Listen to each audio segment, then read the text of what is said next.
Oh, yay. Okay, can we have the stage lights a little dimmer, please? Hi. Hi. Hi. Woo. Hi, can you hear us? Okay, great. We're connected. Can you hear us? Can you hear me? Yes. Yes. Perfect. Well, yeah, thank you for your time and being here. So in starting the Q&A and discussion, we would like to start with a quote from your poem that you wrote for the film. The last two lines, can we share that with the audience? In Chinese, it is 我希望學習妥協的時候保留選擇不同的勇氣，或者知道什麼是錯，也不要太知道什麼是對。And the English is that I hope when you learn to compromise, it won't mean losing other choices or courage to be different by having to know too much about what is right. Yeah, so we thought it was really interesting thinking about like the concept of right and wrong and how in this film you allow the participants to express themselves through camera to audio recorders. It gave like a different perspective to understand how these youth got into these juvenile centers and their families, their other relationships. We're interested in like your understanding of right and wrong and how you think about like society and or education systems, how they like impose certain structures about what is right and wrong.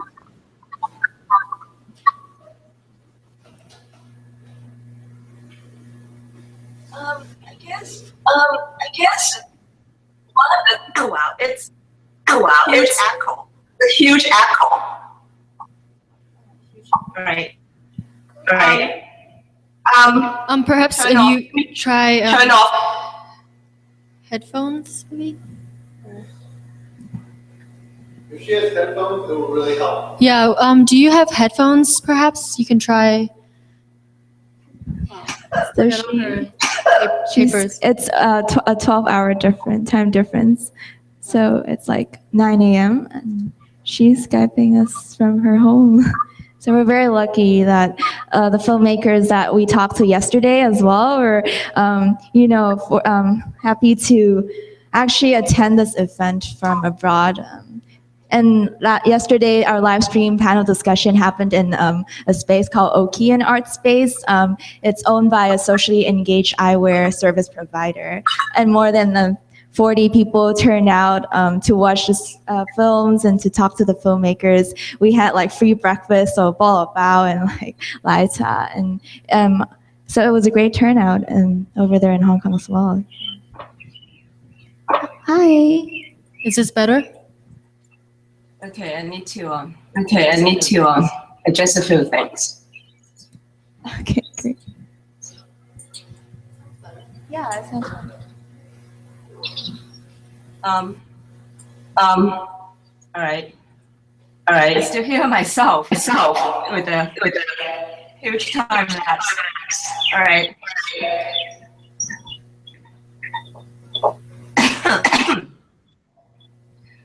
I guess one of the few things that I want to do with the film is exactly not to impose a certain standard of so-called right or wrong on anybody, including the kids and the audience. So I don't think the film is really about what is right or wrong, but rather about the experiences of going through a system which tells you constantly what is right or wrong, and how the kids' behavior and basically their sense of self was constantly regulated and surveillanced through that, and the effects that kind of regulation and that kind of surveillance has produced on these human beings. And also, I think it's interesting how often in art that there is no right or wrong, and or in creation, and how that is parallel to your work, and through creating. What do you think about the systems of value in art and filmmaking itself, and does that echo with the participants in your workshop? These are all awfully big questions. What do I think about the system of values in art? Yeah, whether you're saying, yeah, there isn't a right or wrong. I think the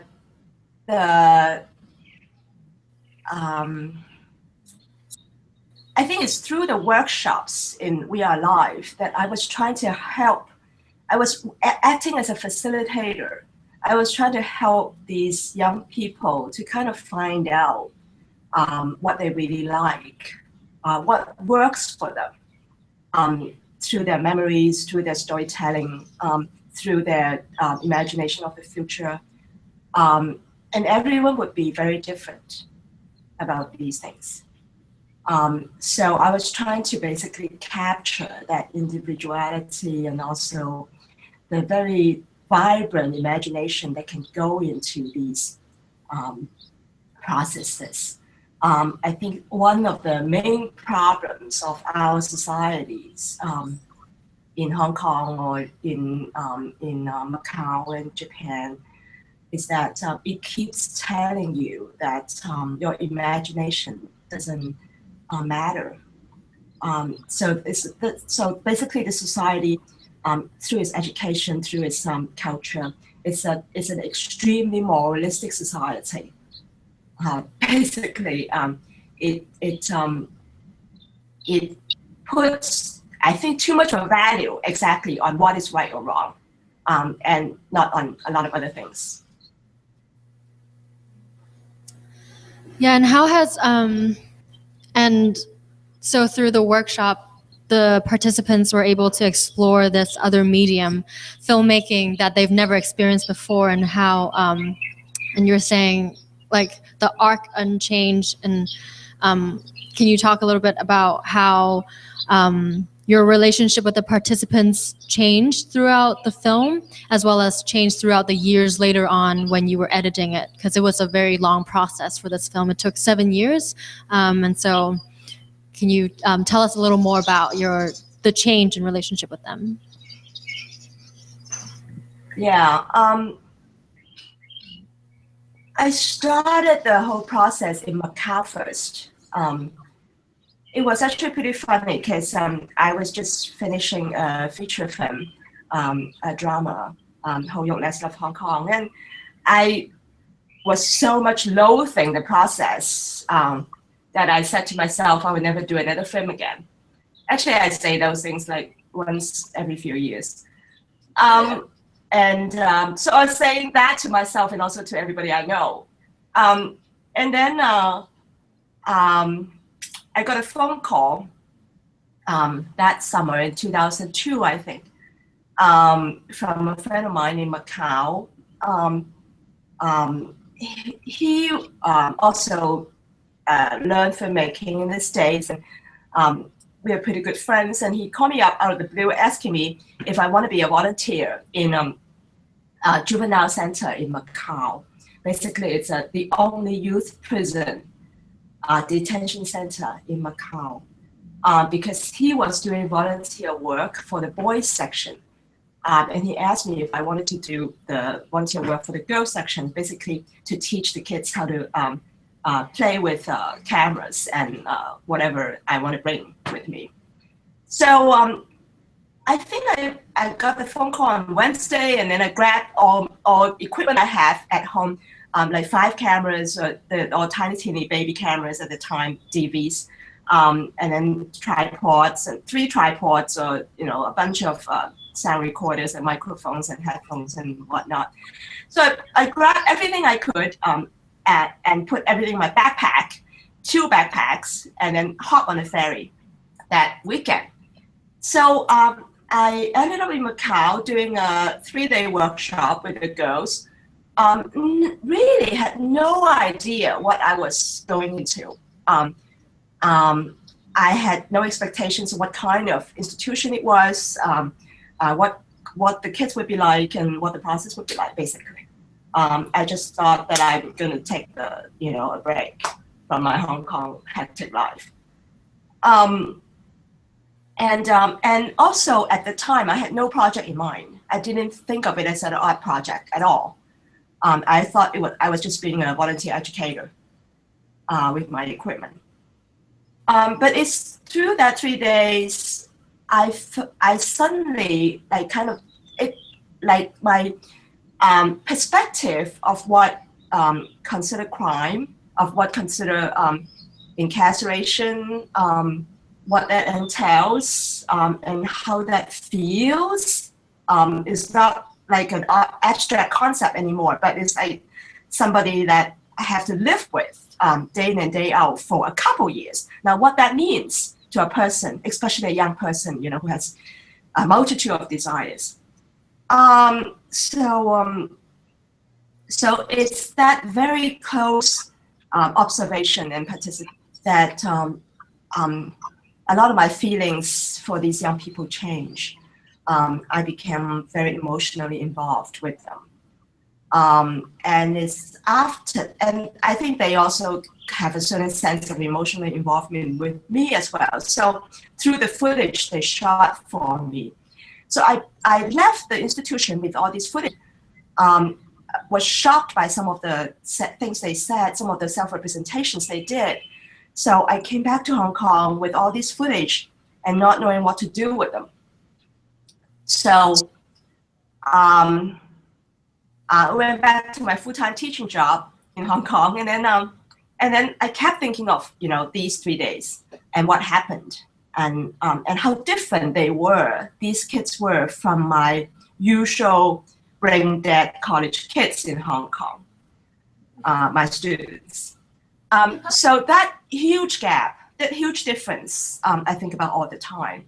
So a couple years later, that's why it took so long as well, because I have to wait for my sabbatical to get anything done, right? Just like any other academics. So I waited for a couple more years, and then I finally had a sabbatical, and then I wrote a grant application, and it got accepted in Sapporo, Japan. And the application was about if I got accepted as an artist in residence in Sapporo, I hope they can arrange for me in a similar institution in Japan to do a similar kind of workshop with incarcerated girls, teenage girls. And they did. So I went there for 4 months. Now, without knowing the language at all, almost none, without knowing the language at all, so I walked into this entirely foreign culture, foreign language. And I was actually very, at the time, I was actually in the beginning, because I really don't know how the communication would work. They hired a translator to follow me the whole time, as you see in the tape, but there's still a lot of communication gap, I think. But given all of those, what's really interesting is that I think the girls also kind of bonded with me pretty fast. As a matter of fact, after the first day of workshop, they also, as you can see, they also have a kind of social worker, they said, but I think it's like more of like a surveillance person, basically watching over us, watching over our shoulders the whole time. So and that person at the end of the workshop, at the end of the first day, he actually said to me how shocked he was by seeing how the girls react to me, because he said, there were girls in my workshop who has never spoken throughout the whole time they were there. But suddenly, the teachers from the school heard them speak during my classes, and even laughed. So they were really shocked by, how interactive my classes could turn out to be, which to a level that they could never achieve so they were really curious about, like, they asked me actually, I think out of, very sincerely, they asked me, it's like, what kind of techniques are you employing? We really don't understand what you're doing. Can you just tell us? Because we have been studying about adolescent delinquency for the past 10 years, but we don't know exactly what you're doing. And I thought I was just basically hanging out with them. I was basically treating them as any of my friends or young friends or anybody, in my classes usually. So, and then I think they became pretty affectionate, pretty fast, pretty rapidly. And I think it's because of the environment, because nobody really in the environment treat them as so equal as I did. I didn't really. I mean, I also treat them as, people that somewhat like my students. They weren't really, because there are a lot of communication gaps between us. But still, in relatively speaking, they feel that they are being respected much more than they were in the institutions themselves. I think that's why they kind of clinged on me much more than they kind of opened up to institutions. I think through your film, you are creating a conversation with the participants as well, and towards the later part of the film, they actually address you and they're saying, Yau Ching, thank you for this workshop. So through film, it seems like there's a kind of like dialogue that's created. And I also thought of how you said that these were video letters that they were recording to, their future selves and to their families, or even to the past. So thinking about, writing poetry, and I'm curious about like your background as a poet and writer as well. Do you see that a relationship between like poetry and filmmaking, and also to how like young people express themselves through, imagining someone in a distance, both in time or space? Yeah, there are a lot of questions in there, and they're very good. Let me see if I remember them. So your my background. I think in a place like Hong Kong, from a place like Hong Kong, you always end up doing more than you can handle. So I do a lot of different things, as many people know, and poetry is it's kind of one of my survival tools. I grew up writing poems, and I don't think I would have survived without writing them. So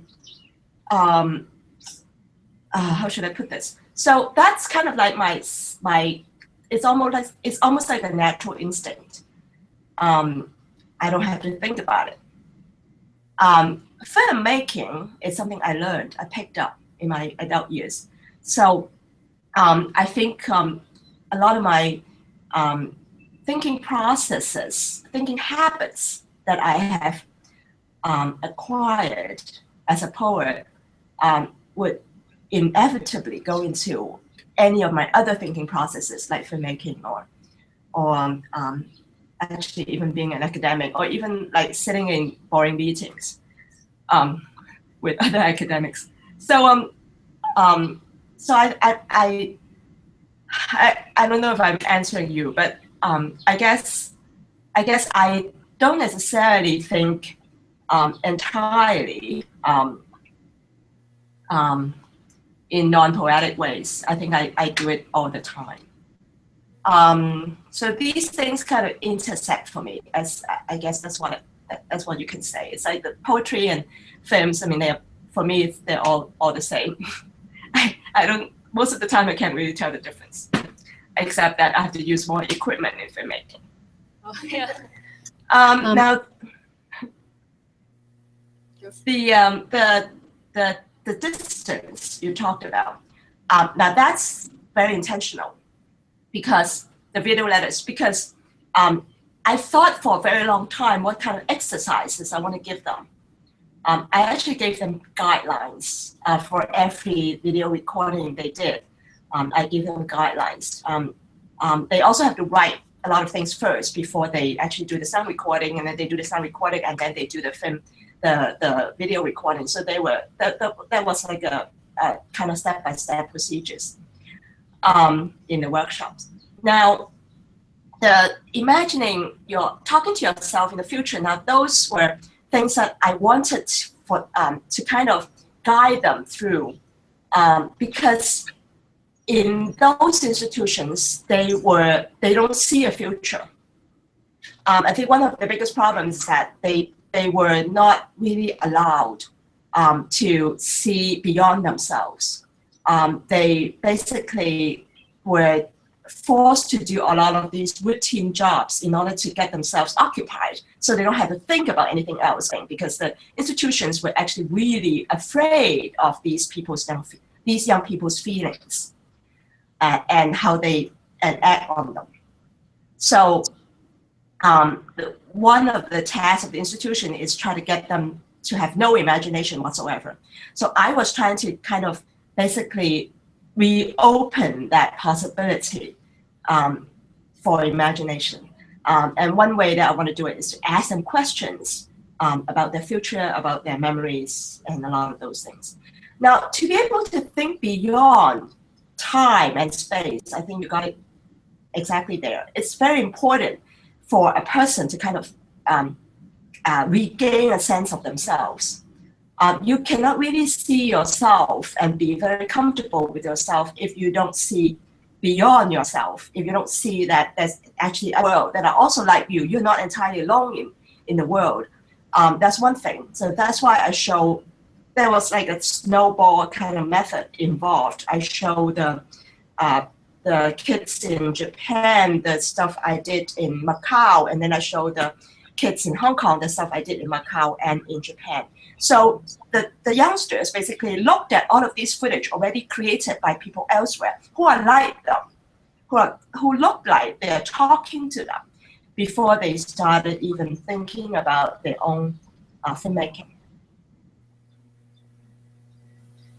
Yeah, I would also like to talk more about the poetry and your editing. It's very poetic in the way that you cut between Hong Kong, Japan, and Macau, and in a way you put together ideas that are echoing each other, as well as some found footage. I think that's very avant-garde of, like 2010 to have a feature film being cutting with like pop culture films from Hong Kong, like Stephen Chow, and other anime films from Japan, and like movie music videos. And can you talk more about the pop culture references? It's a specific kind with humor as well, and juxtaposing with, a very heavy subject. And so, yeah.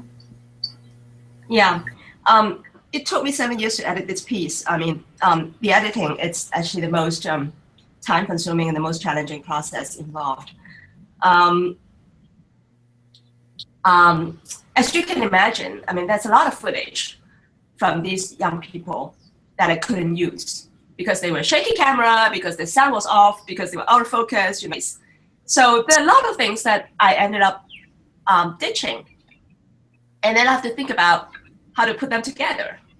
When they make the piece, when they make their own self-representations, they don't necessarily think about, it's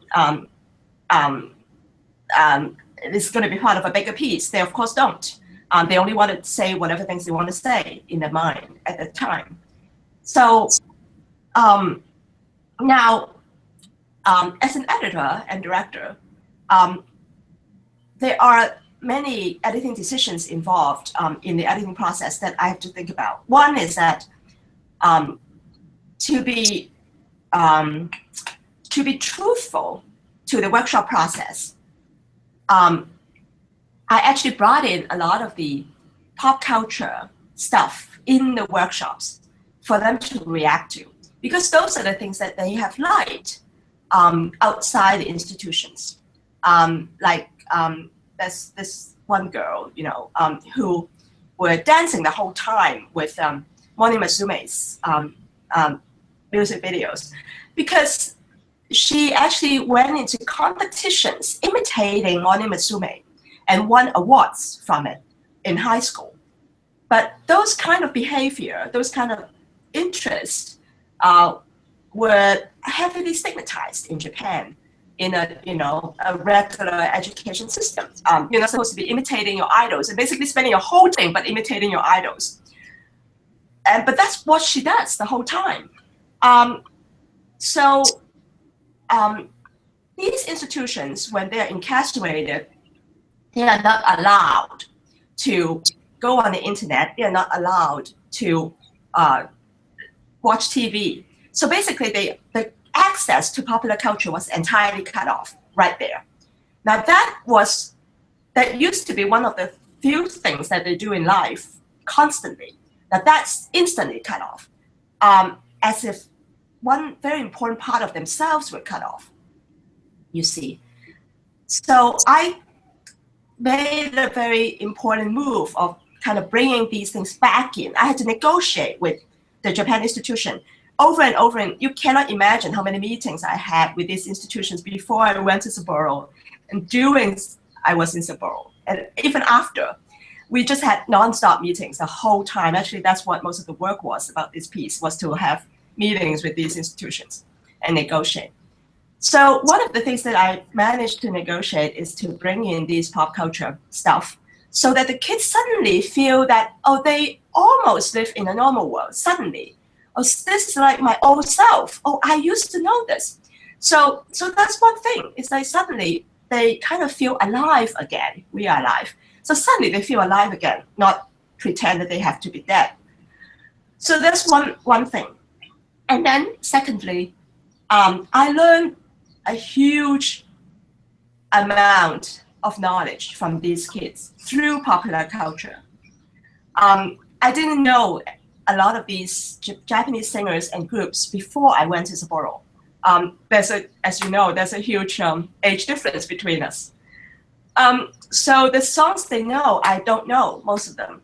So I interviewed them, practically, basically in the workshops. One of the things I did is that we hung out, we talked, and most of the time I was actually interviewing them about what they like, what they would see, what they would like to see me bringing in.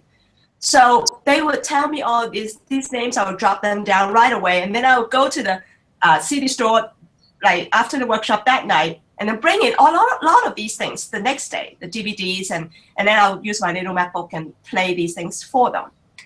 So they reacted to these things right away. So basically, and then I also record their reactions to these pop culture stuff.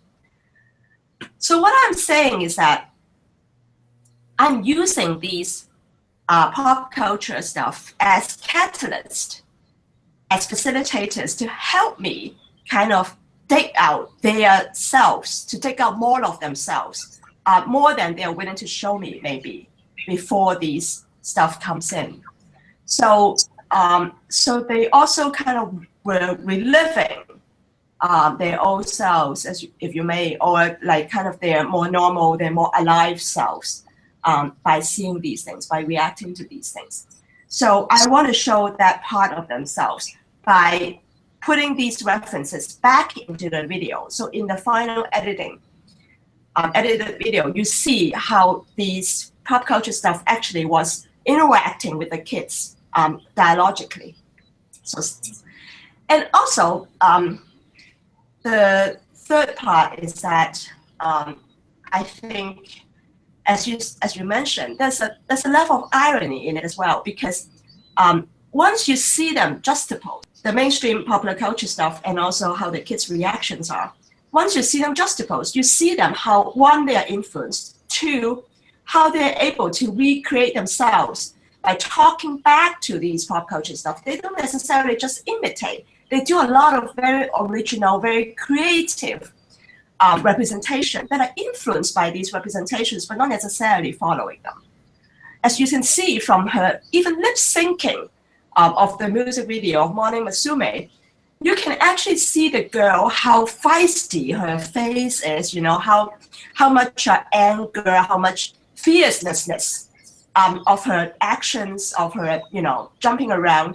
You can see a lot of those things. They're not in the original mainstream representation. So I also want to show that interaction. That's actually one of the stereotypes that adults have in East Asia, is that a lot of these pop cultures are damaging our youth, are very bad for them, so they should be cut off from them.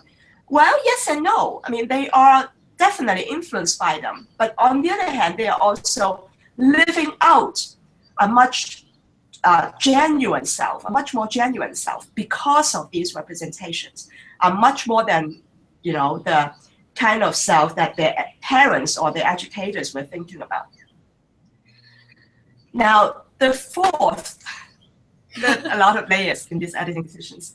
The fourth is that I think, ironically, a lot of these representations we grew up watching, like Bruce Lee, for example, like Stephen Chow, for example, that we grew up watching, that we are so used to them being like that. When we think about it, once the kids do exactly what Stephen Chow does or what Bruce Lee does, we put them in jail. We have been watching these as heroes our whole lives, but we don't see of them as real actions. Once the kids begin really doing these things in real lives, we actually stigmatize them right away. So what kind of schizophrenic society that we are living in, I really don't know. Right. Before we go into Q&A, you talked about how this film also influenced you in many ways. Can you talk a little bit more about your current work and how maybe this film has influenced, changed, or transitioned you into a different kind of filmmaking, or like just whether it has changed your perspective on your own work?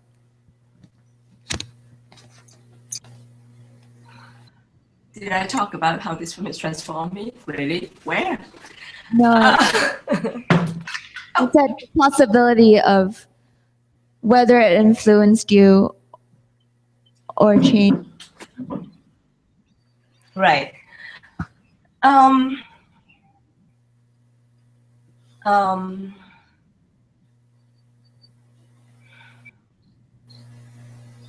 All right, I think this film kind of departs from a lot of my previous work in many ways. One is that it's entirely focused in East Asia.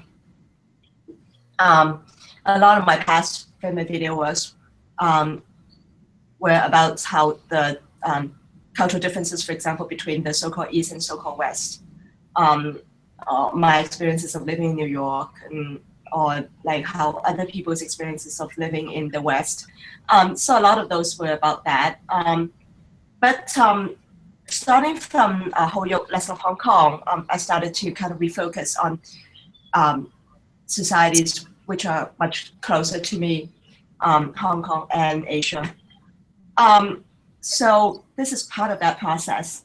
And I think also this real life also is different because it kind of started a dialogue between different different Asian societies, like Hong Kong, Japan, and Macau. Now it's also one of the directions that I've been thinking for the past 10 years.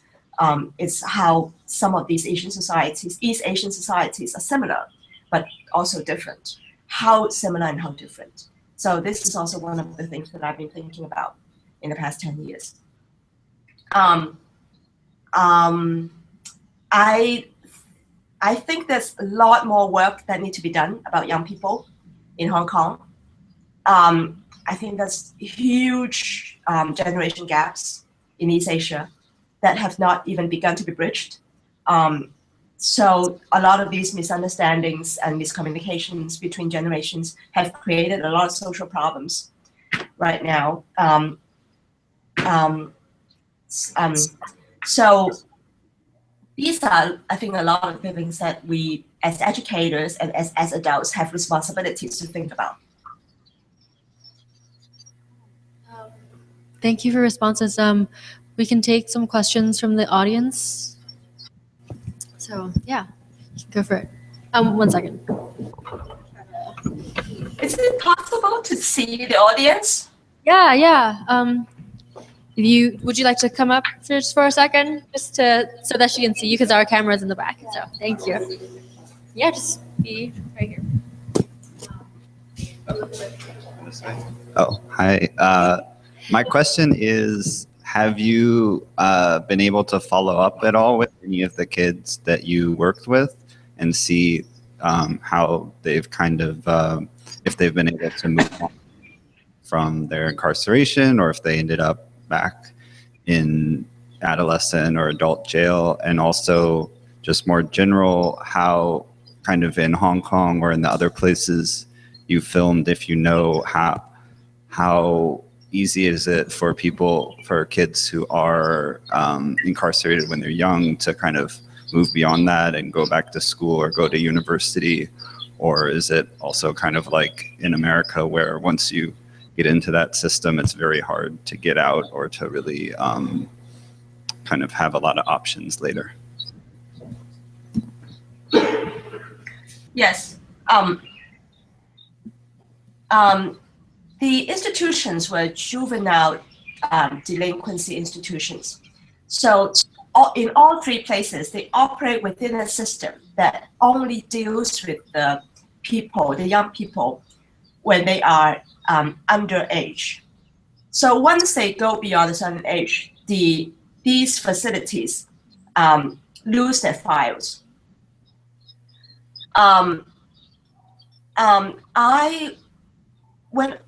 Part of the negotiation was to keep in touch with them beyond my workshops, and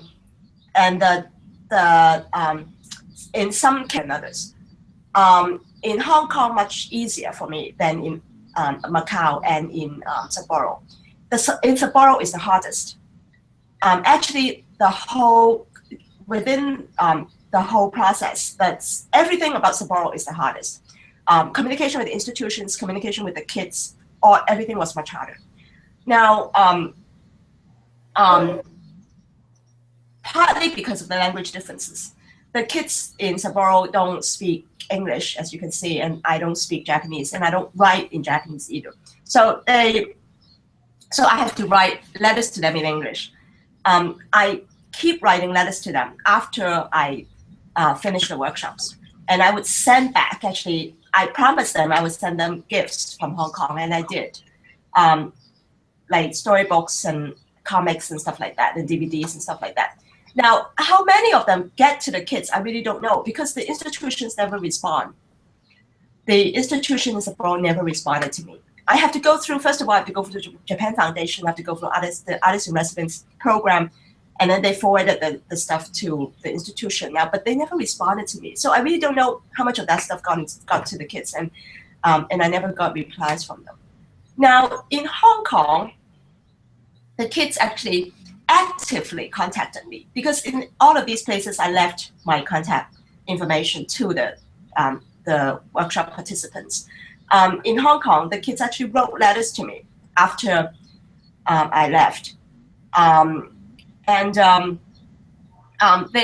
was actually really worried about the letters, because everybody knows that these letters would get screened before they come out and before they get in. But the kids sometimes wrote very secretive stuff in the letters about, where they have hidden stuff, and when do they plan to sneak out and stuff like that. Stuff that I think would put them in danger.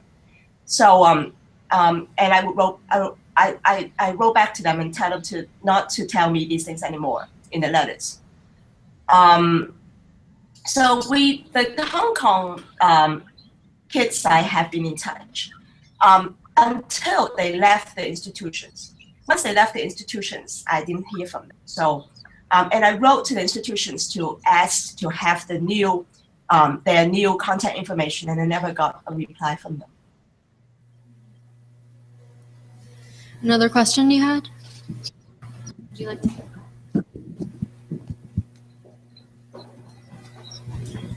Hi, Ching. Oh, over there. Yeah. Hi. Basically, that gentleman asked like one of my the question that I'm really concerned about, but also when I look at watching this movie, this documentary over here, I don't read a lot personally. I don't read too many books, but like that reminds me two books, two stories. One is The Little Prince, 小王子. The other one is Paradise Lost, 失乐园. Somehow like that relate. The story is kind of like you're taking those two stories and shooting these kids in an alternative way to express what's in their mind, and also like when we look at them it's like a totally different point of view of a lot of stuff, especially about a dream or okay, they in bad situations, but how do they struggle and try to work on their dreams, like when they put into these kind of places. It's kind of like they lost the dream already, but somehow at a point we can see they still try to hold on, they still try to fight for their dreams somehow. But that somehow reminds me what kind of world are we living on? Are we giving up our dreams? I think I just want to know, is a part of the message that you try to give out? Yeah, I'm sorry. I think these, your question is kind of related to the question previously, which I didn't answer yet. The future. I think in East Asia societies like Hong Kong and Japan, I think the stigmatization is even worse than maybe in some of the other Euro-American societies that we know of, because there are actually very few opportunities open up to younger generations nowadays to start with. So without an education, without a tertiary like a university education, you are very limited to your job opportunities to start with.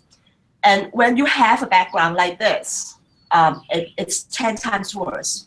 So the revolving door that the gentleman previously was talking about, how they would end up going in, going out the institutions a lot. Once you start going in the first time, I think works even more intensely in these places. And in Macau, it's awful because it's such a small society. Everybody knows everybody. So once you are in there, you basically feel that you are always there, because everybody knows that you have been there, even if you didn't say it. So that's why you can see in the tape that these kids actually reference the prison, the adult prison next door all the time, because they know that this is somehow in the back of their minds, they kind of sense that this is where they're going to end. Now, I think what the gentleman just now mentioned is precisely what I wanted to kind of work against.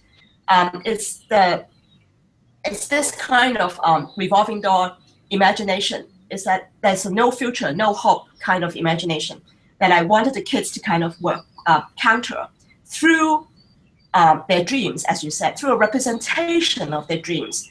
So that's why I wanted them to write a letter to their future self and keep them, because these videos, actually, one of the things that I negotiated with these facilities is that the kids actually get to keep everything they make. They have a copy and I have a copy. The institution doesn't. It's really between me and the kids. So each of us have a copy and we can use it in any way we want. So I want the kids to kind of leave the institutions with these things, to kind of be reminded, if they want to, what they used to be like, what kind of dreams they used to have. And I think these are very important for how they carry themselves in the world after they have left. We'll take one last question. You had a question? Okay.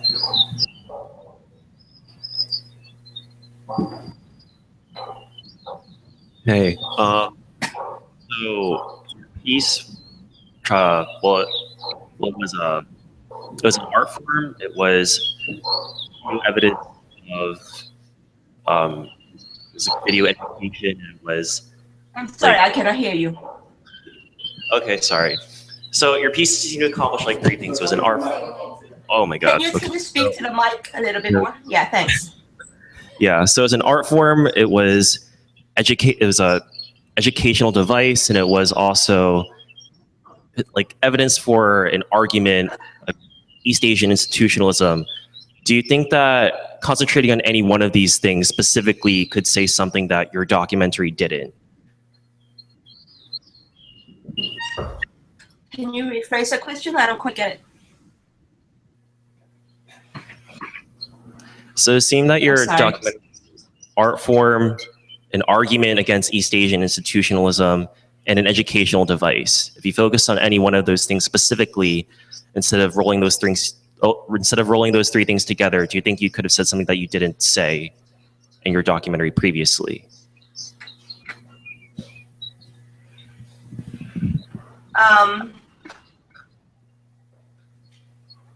So, is there anything I didn't say in this piece recently? Is there anything that I think I didn't say? Or if you focus on a more specific topic, would there be areas in those topics that you haven't explored through this specific film?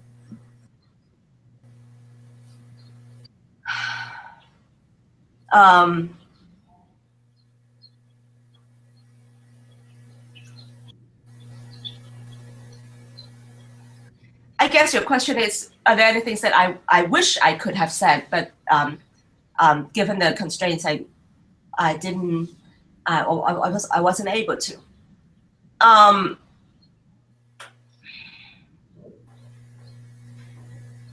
With the kind of with this kind of documentary, I don't know actually what kind of documentary this is.